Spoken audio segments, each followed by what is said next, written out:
gunshots ring out around Khartoum as a power struggle between the rapid support forces and the army continues in the capital.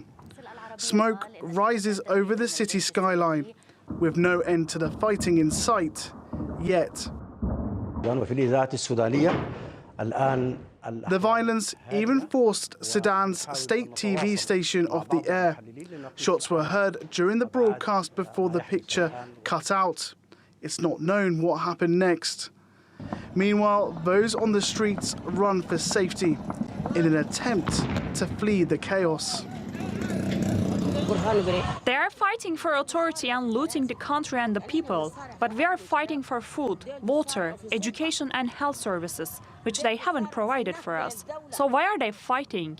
The eruption of violence came after weeks of deepening tensions between the leader of the ruling Sovereign Council, General Abdel Fattah al-Burhan, and his deputy paramilitary commander, Mohammed Hamdan Dagalo, better known as Hemedti, over the planned integration of the paramilitary rapid support forces into the regular army.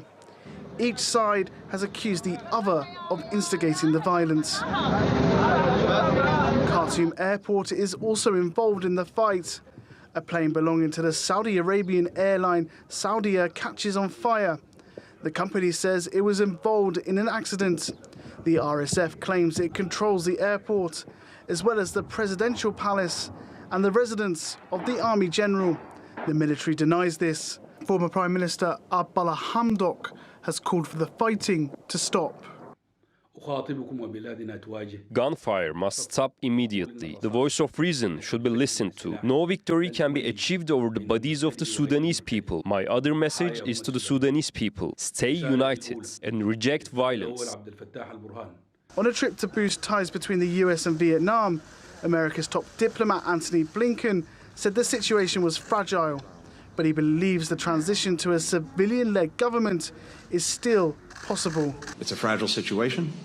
There are other actors that may be pushing against that progress, but this is a real opportunity to finally carry forward the civilian-led transition, and one that we and other countries are trying to bolster. The European Union, the African Union, the Arab League and the UN have all called for a ceasefire and advised both sides to return to the negotiating table to settle their disputes.